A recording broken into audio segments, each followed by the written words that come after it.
This season's rank 25 vehicle, the heavy tank number 6 that you can pick up for basically free if you have the season pass, and of course with barely any effort whatsoever, as already within just a few weeks of the season starting we're at level 41 and I haven't even played a huge amount of games yet. And of course, with that being said, this will pick you up the heavy tank number 6. But what is the heavy tank number 6? And of course, what makes it special compared to a lot of the other variants that you see of a Tiger, essentially? And that is what this tank is. It is like a tier 6 variant of a Tiger vehicle with 1,000 hit points, the ability to go 40 kilometers an hour, 220 damage per shell at tier 6, which is really nice. Decent penetration values on your standard and even better on your premium rounds. And yeah, a DPM of 2,651 puts this tank firmly in a solid vehicle tier, and we are going to showcase exactly what this thing can do by showcasing some really nice gameplay after we've gone through what we do to actually set up this tank, and of course why you should actually try out this vehicle and see whether or not you actually like this. And if you haven't already gone for the Tiger 2, the E75 and the E100 line, then this will give you an introduction to the Tiger vehicles and whether or not you're going to most likely enjoy playing them. So the heavy tank number 6, what is special? Well, it gets 8 degrees of gun depression, brilliant accuracy, not so good aim time, but still very solid. You get decent DPM, you've got very good view range for a heavy vehicle, pretty lackluster still concealment, but then again you are a heavy vehicle. You have 1,000 hit points, which puts you in line with basically all of the other heavies at this tier, and you have really nice penetration, like we already said, that will allow you to go through almost everything that you face, including tier 8 vehicles and including tier 8 heavy vehicles when you do load those premium rounds. So the way in which that we've actually set up this vehicle, we've gone with advanced loader, advanced optics and improved ventilation. Now that's because you can't take vertical stabilizers in this tank, and so going with improved ventilation is just going to help you out that much more. You could potentially swap out improved ventilation for traction system for a little bit extra speed, but when you look at traction system and the stats of this vehicle, you've only got a power to weight ratio of 11.4, so gaining a 10% speed boost really isn't going to make a huge lot of difference, because it's actually getting up to the top speed that is the problem with this tank. And so potentially maybe using advanced powertrain is going to help you out that little bit more. Skills wise, we have gone with just a crew that we grabbed out of one of our vehicles. It's not really essential down at these lower tiers. All you're going to be wanting for the first few perks that you have on your vehicle are to have 6th Sense, Born Leader, Rapid Loading, you want Steady Aim, then I'd go for Situational Awareness, and then I'd start branching off into maybe Track Mechanic, and then Camo, and then of course View Range as well to just boost up as much as you can, and then kind of go from there. There's not really a huge amount of changes that you need to make to a vehicle like this. It really is just a very simple tank to play, a simple trader that can essentially hide from opponents, deal that high damage for the tier, and then get behind the cover, reload, do the exact same, and the more and more you do that, the more damage you're going to end up with. So let's have a look at the gameplay as to how we managed to have one of the best games that we've ever had in a tier 6 heavy, at least in terms of the game and the matchup. So then, when it comes to the matchup, we are looking at predominantly tier 6 and tier 7, so it isn't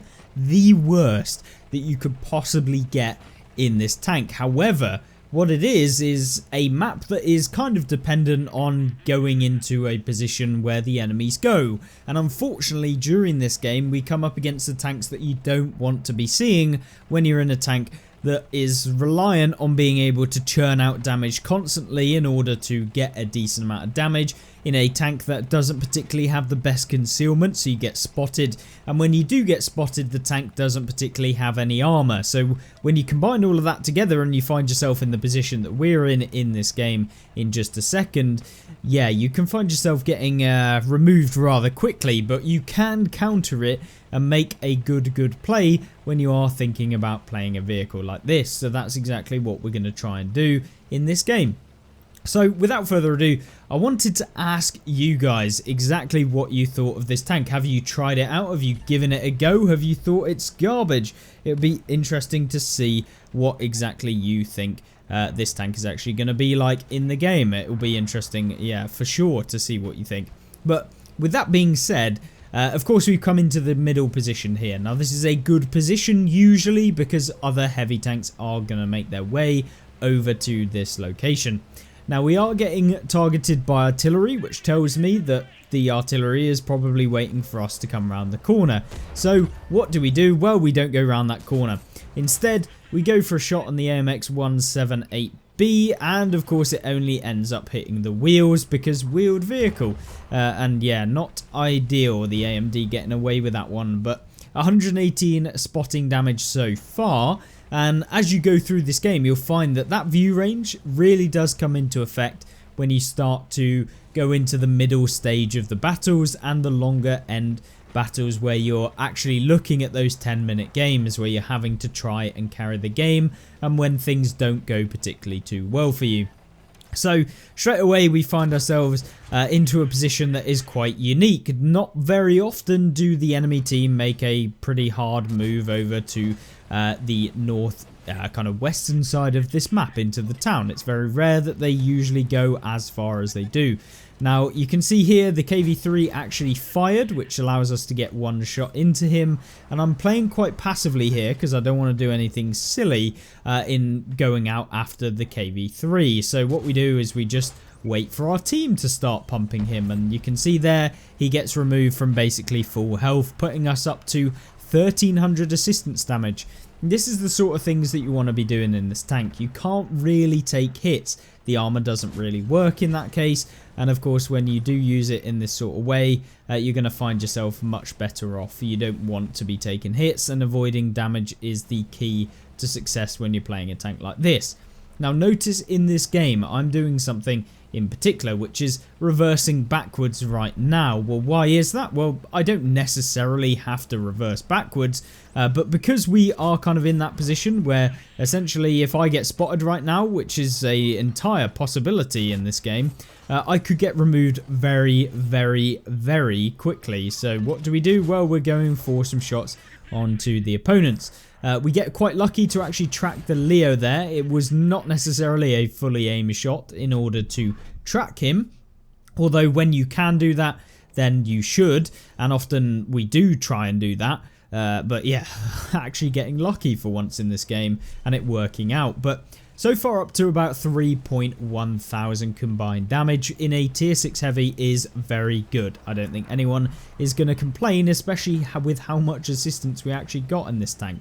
Getting assistance in a heavy tank at this low tier is actually quite difficult because of your still concealment, and often you'll just be getting out spotted by every single tank destroyer that has any remote chance of having equipment in their tank. If they have camo net or at least advanced concealment, and if they've got advanced optics, there's not really a way that you actually remain undetected compared to what they may be able to do. So not ideal in that regard.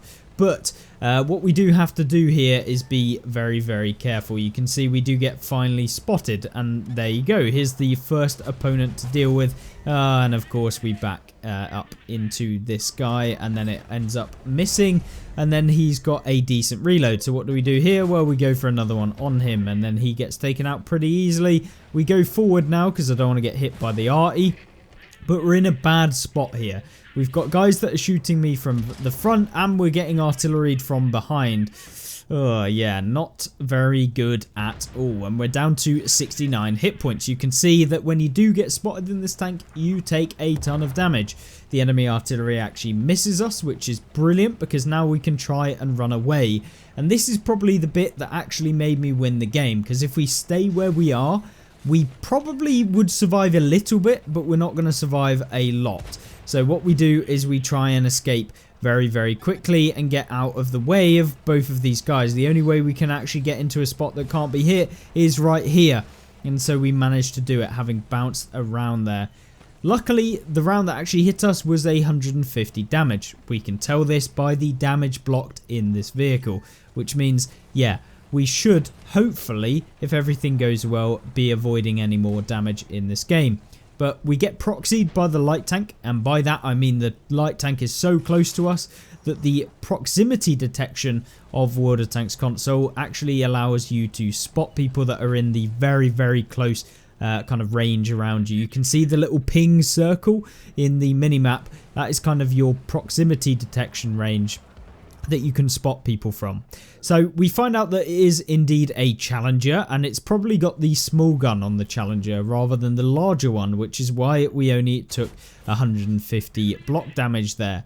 We have got this light tank that's behind us as well, so got to be a little bit careful with him. And so having done 4,000 just under actual combined damage, that is not bad whatsoever, but we still got a lot to do in this game. It's no easy feat, whereas the heavy tank number 6, it really does rely on you playing perfectly. This tank is not a particularly, I don't want to say it's not a great vehicle, because it can be very good, but it does take a lot of experience in playing vehicles that rely on having armor but don't have armor.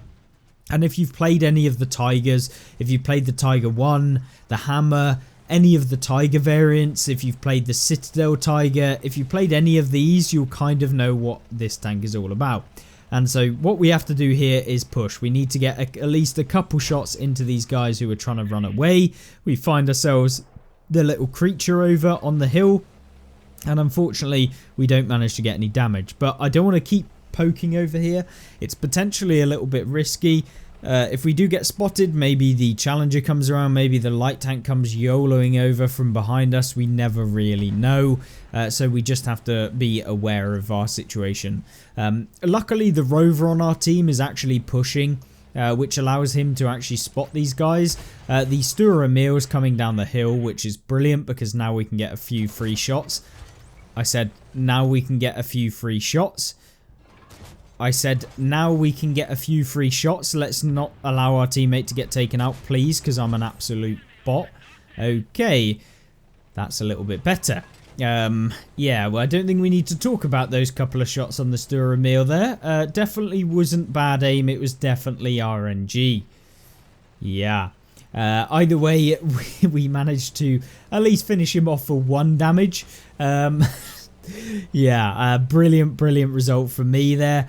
Could have definitely got a few more hits in, but you know, you live and you learn and you take absolutely terrible shots. But with 2.6k damage done and 2,300 assistance, I am a little bit scared of where this light tank's going to be. Now, we can't get a shot on the creature here. He's behind the hill area. So I need to be quite careful that the light tank doesn't come down off of the hill from where we came and then end up one-shotting me and getting me out of the game. So I'm going to do a little bit of a peek into the middle. We want to see if he is actually up here. If he is up here, it's going to give our team a little bit of an early warning, and then we can deal with wherever he is. But he finally gets spotted over in the western side of the map by one of our teammates, which allows us to take the pressure off and of course know or try and find out where the rest of the tank destroyers are.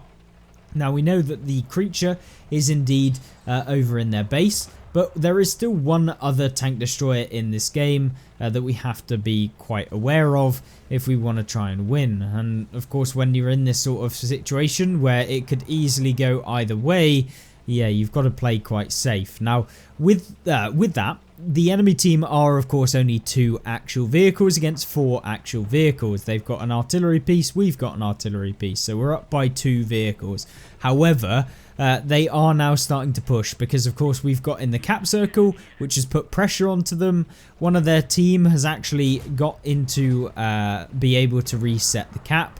And then one of them, including the creature, manages to finish off the Basotto. So we need to finish this guy off, get him out the game, which we do quite easily. And there you go. Now we've only got 1 tank destroyer left in this game, somewhere in the mix. So with us being in this sort of place, we need to try and see if we can find ourselves a little artillery piece, because at the moment he is probably the most annoying tank to come up against. But in checking out what we've got, left on the enemy team, we find ourselves a Basotto who has pushed down.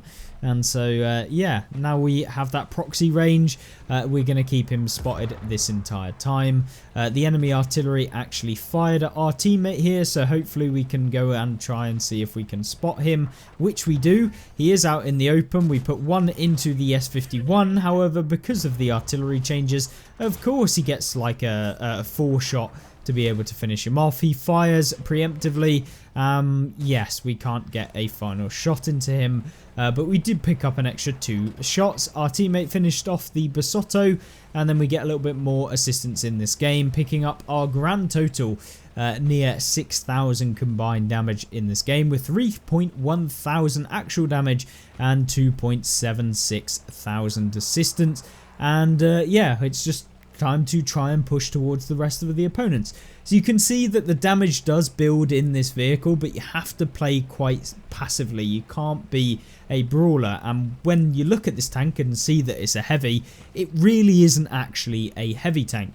But it's a really fun one. I like the sorts of tanks that try and make you think a bit more, rather than just having this really boring playstyle where you're just really slow and have armor.